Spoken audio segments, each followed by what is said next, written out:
Hello and welcome to a year of Goddess Magic for June as we continue to explore, as the wheel of the year continues to turn, as our lives and practices continue to unfold.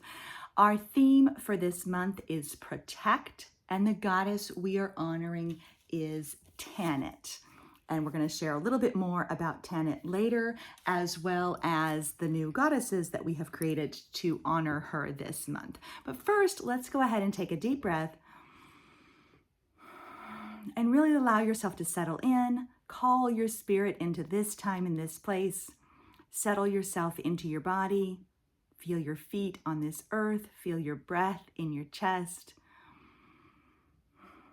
Feel the breath of the sacred, the pulse of the sacred beneath your very own skin.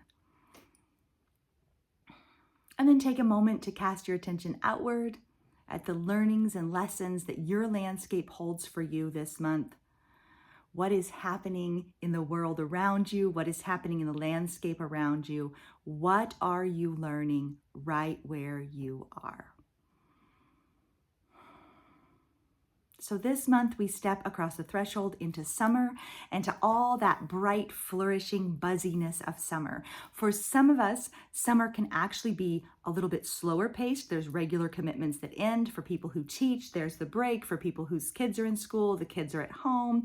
And then for some people, the pace of summer really accelerates. There's trips to take. There's kids home from college. That's me. There's programs at the library. That's me again. There's extra things to do and experience. And also sometimes there can be a sense of needing to kind of suck all the sweetness out of summer. So people might commit to extra things, making sure you get to the water park or making sure you do all the things that you perhaps didn't have time for in the rest of the year or the more structured part of the year. So for me, I'm actually looking forward to and leaning into what I hope is a slower paced June. I am calling this is kind of a sub theme for this month. In addition to protect and in addition to commit, which is my Omen Days word of the year for June, I'm also playing with, leaning into, opening up to the invitation of a gentle June. So this came up during our May Simple and Sacred Circle, and one of the members had shared that her word for the year is gentle, and I was talking about, wow, gentleness, sounds good, and we could all use a little more gentleness. And then I was thinking about creating this spacious June, making more space in our days. We need margins for magic. I am passionate about the idea that we need margins for magic in our lives. Well, we also need margins for ourselves. We need margins for rest. We need margins for the sacred. We need margins. If I was making a, illustration of my life in a book form, I would have these giant white margins on the side for all the magic and the replenishment and the self-care that I crave. And then the little bit in the middle would be the things that I have to do. And that's not really how it usually really works out. But I think it's really important. And that brings us back to the theme of protect. It's really, really important to protect margins for magic. It's really, really important to protect margins for self-care, margins for connection, margins for play, margins for delight, margins for creativity, margins for ourselves in our own lives. These are our lives. And I shared a quote I'm sorry, I've got like some pollen in my eye or something, but I had shared a quote during one of our community practice lives about how we have a right to our own lives. Like, these are our lives. We have a right to our own lives. We have a right to enjoy them. We have a right to celebrate them. We have a right to savor them. We have a right to sink into them. We have a right to our own lives. And so now I realize I've described all the margins, and it might sound like a lot of work, and it does. It takes work and effort and really kind of fierce commitment and intent to defend those margins in our lives.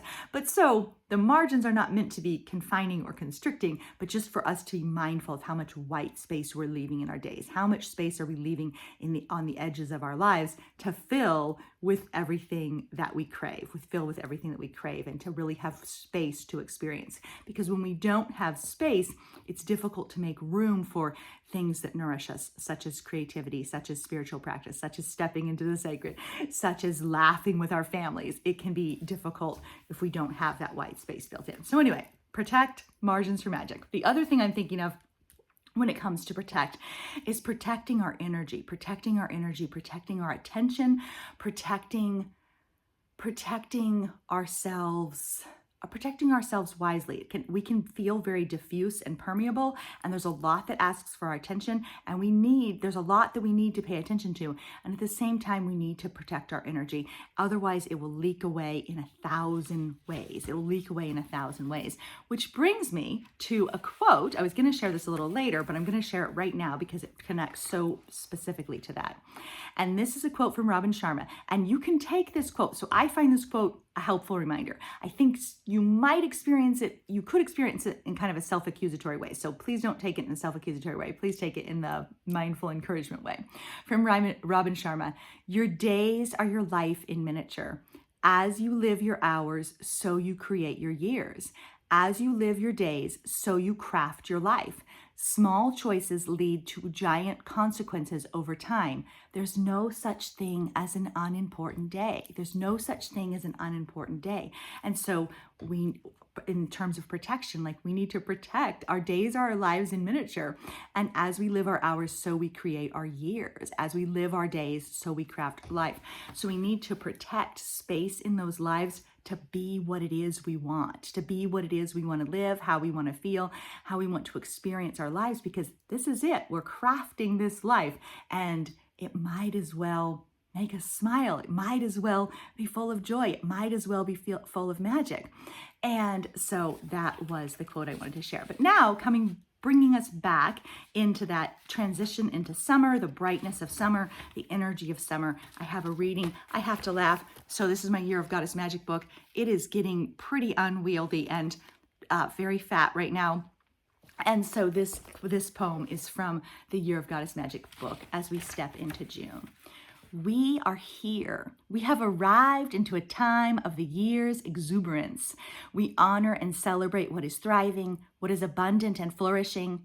We honor and release that which has withered. We breathe it out and let it go. We pause in the brightness and the buzzing to remember our promises, the bold dreams and broad visions that began to incubate at Imbolc, that we have tended and carried so carefully through darkness and into the sun. We feel heat soak into our skin and strength seep into our feet. We exhale with gratitude into our own wholeness, our own muchness and fullness, now in such joyous bloom. Now in such joyous bloom. So what is blooming for you? What is flourishing? What is thriving? What perhaps is withering in the heat and needs to be yanked up and let go of? And then bringing us to our questions. And I really did just launch right in. I should have reminded you, pop on over to 30daysofgoddess.com and you will have your own printable set of snapshot cards for this month for you. And then if you're a member of the Goddess Magic community on Patreon, which I hope you are, because we have a very robust and wonderful community over there with live community practices every single week, content pretty much every single day designed to support, nourish, and encourage you on your spiritual path. And so there you will find your Tanit packet that you can put together into this little ritual packet, and you will find the expanded set of snapshot cards. So you'll have all of those resources to support you in your practice. So that's over there.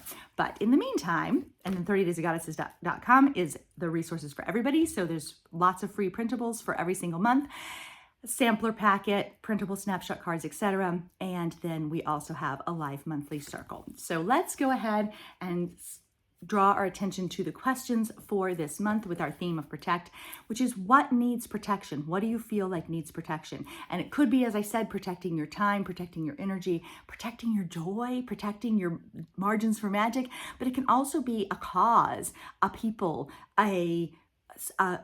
something that needs protection in the wider world. There's a lot that needs our protection in the wider world. And so for me, I make financial contributions. I do a monthly contribution to our local LGBTQ resource center, which my sister is the president of the LGBTQ local organization. They just rented a new building, so they have an actual physical space that they're holding their events in. So I signed up to make a monthly donation there, and so it just happens automatically. And so monthly donations, even if it's very small, can be a way to protect the things, causes, people, places that we care about and that we want to see be flourishing and thriving as well. And so what needs protection? It could be, so I've got some energetic things that need protection, but there's also physical realities that need protection as well. How do you tend to your own edges? How do you tend to your own boundaries? How do you nourish your own edges, your own limits, your own space, your own physical form? How do you tend to your own edges? Are you giving yourself what you need? Are you taking care of yourself? How do you need to take care of yourself? How do I need to wave the wand or swing the blade? And this is a reference to woman runes. The wand, the rune of blessing, is about creating a space. And so how do you need to wave the wand and create sacred space, or swing the blade? And that's the Labrys, the rune of choice, or the rune of will. And so how might you need to clear space away? What do you need to clear out, chop away, let go of, set free? So how do you need to wave the wand or swing the blade? Do you trust yourself? Are you being a good friend to your own self, to your own heart? And another one, this is based on a quote from several years ago. What would happen if you allowed yourself to be the most honored guest in your own heart? And I think that brings us back to, we have a right to our own lives, and we need to protect space for ourselves in our own lives. And I write a lot about the practice of center. I write about returning to center, and I write about making space for ourselves in the center of our own lives. And that is not at all about being selfish or being self-centered, but rather we need to create a clearing in our own lives, in our own hearts, in our own landscapes for ourselves to exist, to come back home, to replenish, to restore, to rebuild, to strengthen, to sink in. We need to protect space for ourselves at the center of our own lives. And it's not so that we can be selfish and self-centered, but it's so that we can radiate out from a whole, robust, and nourished center. We can radiate out from there. When we come back and we tend to the center and we recenter in the center of our own lives, we can then extend outward from there with fullness and passion and exhilaration and exuberance and inspiration and creativity, because we have what we need to then give things to others, to offer things to others. So I'm going to go ahead and pull us on over to Tanit now, and I'm super inspired to share some stuff with you about this goddess of the month. So she is new. She's a new addition to the Story Goddess collection. She's a new addition to the shop, and she's a new addition in sculpt form. So we're calling this one the Galaxy Goddess, but she's inspired by Tanit. So this is our color for June, and she's got so much great detail. And I wanted to share about her. So this is the sculpt we finished for this experience of this offering in June in this new design. And then we'll make her in other colors and she'll have other expressions. But for right now, this is the Galaxy Goddess. And she was really inspired in many ways. And I got this out to show you this little sculpture that my second son, who made for me for, I think, Mother's Day when he was about 6 years old. He is now 19, and he made this little sculpture for me, which I love because she's got a crow on the shoulder. And this is before I wrote Walking with Persephone and before I really connected with crows, but she's got a crow on the shoulder and she's got a snake that wraps around her whole body. It goes all the way up her arm, and she's got the little hearts, and you can see the snake there. She's got a moonstone at her belly and these two hearts. And then if you can see, he put this little tiny pink jewel in her stomach. Do you see that? And this is what he told me. Look at this, Mom. This is the goddess of everything. You see that jewel in her belly? It's the whole universe. It's the whole universe.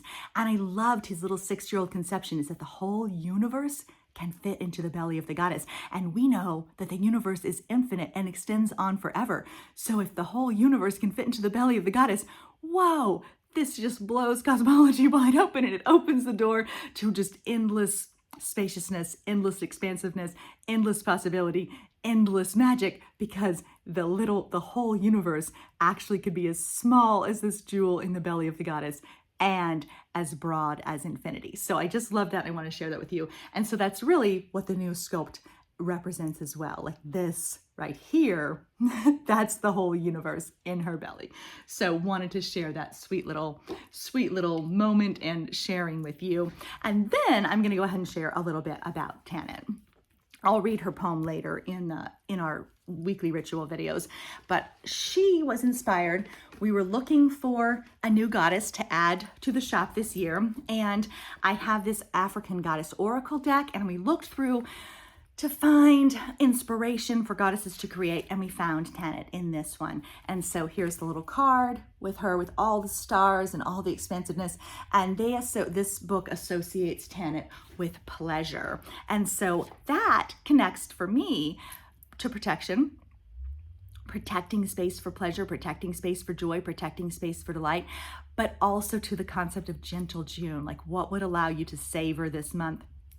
What would allow you to savor your own life? What would allow you to take pleasure in your own life? So I'm going to share really quickly about her. Tanit was the goddess of the stars in ancient Carthage, and they still have celebrations in Africa to her. Pleasure-filled full moon, midnight table dancing parties in her name.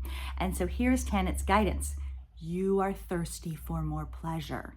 You can't thrive when life feels dry. You are made of laughter and stardust, not sawdust. You are made of laughter and stardust, not sawdust. Pleasure is your birthright, a gift from the universe. So and then I have another audio or another video from the past about the discipline of pleasure, like committing to pleasure. And so they say, how much juicy pleasure can you stand? Turn up the pleasure principle. You might secretly feel like you don't deserve it, but pleasure is a healing and manifesting force. Laughing, loving, and joy is holy. Hold your hands over your heart or over your belly or over your reproductive organs and say aloud, I deserve pleasure. And then their goddess declaration, so this is from this book, the goddess declaration is, it feels good to feel good. It feels good to feel good. So what would happen if you allowed your life to be guided by pleasure, by joy, by delight, by longing, by desire? What would happen if you allowed pleasure to lead your way, to lead your way? And that brings me to a quote that I wanted to share from this Awakening Artemis book, which I was reading back in April. And I have to confess, I'm still working through. I've got a little bookmark in there. I'm almost done with it, but I have several things to share in this one. Or I've been sharing things from it in various settings. But here's the quote to me that relates to this pleasure and protection and protecting our energy. And she says this. So this is Awakening Artemis. There might always be more to grasp for, always a place inside where we feel as though we are not enough. But if we reach into that space with curiosity, before reaching for our phone, the remote control, or our credit card, we might find a place inside ourselves that is simply asking to be healed. People who feel full and satisfied make bad consumers. So the world doesn't make it easy for us, but we can't afford to stop doing what we love. While it might be uncomfortable, everyone and everything benefits when we listen to the echoes in our voids and explore what we're truly hungry for. What are you truly hungry for? Excuse me, I'm having various issues today. What are you truly hungry for? What are you truly hungry for?